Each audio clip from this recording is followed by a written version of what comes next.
दिलीप कुमार ने 1966 में सायरा बानो से शादी की थी।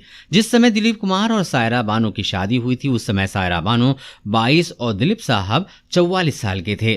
तब दिलीप कुमार की शादी की खबर सुनने को बेताब थे, मगर अपनी पारिवारिक जिम्मेदारियों में उलझे दिलीप साहब 44 साल के होने पर घोड़ी चढ़ पाए।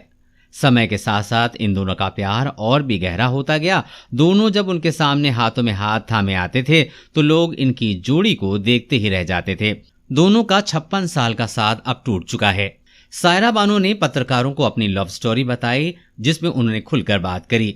मेरा उनकी जिंदगी में आने का किस्सा तो सभी जानते हैं कि दिलीप साहब तो मुझे कायनात ने तोहफे में सौंपे हैं।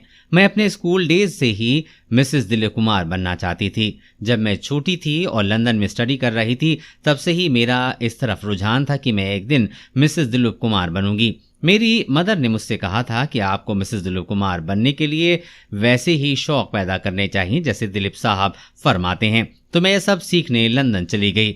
अपनी माँ से पोइट्री के जरिए खतो किताबत किया करती थी। जब मैं हिंदुस्तान आई तो मुझे पता चला कि दिलीप साहब को सितार का बेहद शौक है, तो फिर मैंने भी सितार सीखना शुरू कर दिया। चूंकि दिलीप साहब उर्दू में माहिर हैं तो मैंने भी उर्दू सीखना शुरू कर दिया। मेरी माँ ने मेरा करियर शुरू होने के बाद मेरा घर बनाने के बारे में सोचा तो उन्होंने वही जगह चुनी जहां से दिलीप साहब का घर पास हो। उनके घर के सामने ही मेरा घर बनवाया गया। ये उनके बंगले के केवल 2 बंगले ही दूर था। वो कहते हैं ना कि तेरे दर के सामने एक घर बनाऊंगा। उस दौरान मैं मेरे प्यार मोहब्बत की शूटिंग कर रही थी। 23 अगस्त 1966 का दिन था जब मेरी सालगिरह भी आई और मेरी मदर ने उस घर की हाउस वार्मिंग पार्टी भी रखी। मैं फिल्मिस्तान स्टूडियो में शूटिंग करके घर आई तो वहां पार्टी में मेरे को स्टार डायरेक्टर का जमावड़ा लगा हुआ था। अचानक क्या देखती हूँ कि दिलीप साहब खुद आए हैं। मेरी माँ ने उन्हें खास इनवाइट किया था और उस ओकेजन के लिए वो मद्रास फ्लाइट लेकर सूट बूट पहनकर बड़े हैंडसम होकर मेरी पार्टी में आए थे। वो मेरे लिए मेरी जिंदगी का सबसे अच्छा गिफ्ट था। उनका मुझे प्रपोज करने का वो रोचक किस्सा है। दिलीप साहब उस दौर में मेरे साथ काम नहीं करते थे क्योंकि वो सोचते थे कि वो उम्र में मुझसे बहुत बड़े हैं और मैं उनके साथ बहुत छोटी लगूंगी।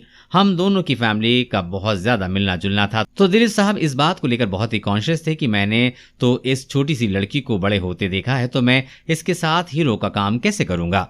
राम और शाम के लिए उनकी हीरोइन का ऑफर मेरे पास आया था, पर दिलीप साहब ने इसे संकोच की वजह से उस रोल की रिफ्यूज कर दिया था।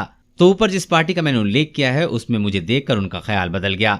उस पार्टी में मैं काफी अच्छे से तैयार हुई थी। मैंने बाल वगैरह बनाए हुए थे, साड़ी पहनी थी तो अपनी उम्र में काफी बड़ी लग रही थी। उन्होंने मुझे गौर से देखकर मुझे हाथ मिलाया और बोले कि तुम तो पूरी तरह से एक लवली वुमन में तब्दील हो चुकी हो। उस रात का फर्स्ट टाइम उन्होंने मुझे नोटिस किया। उसके दूसरे दिन उनका फोन आया कि कल का डिनर बहुत अच्छा था और उसके लिए शुक्रिया।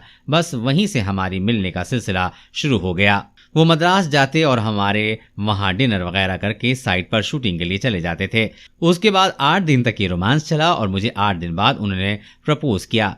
मेरी माँ मेरी दादी के पास गए और उनसे ऑफिशियली बोला कि मैं आपकी बेटी से शादी करना चाहता हूँ। इसके बाद हमने तत्काल ही हाँ बोल दिया। अब उनको हम क्या बताएं कि हम तो साहब जिंदगी में आपके आने का मुद्दतों से इंतजार कर रहे थे कि किसी तरह से आपका साथ मिल जाए। जिसे 12 साल की उम्र से चाहा और उसी का साथ मिल गया।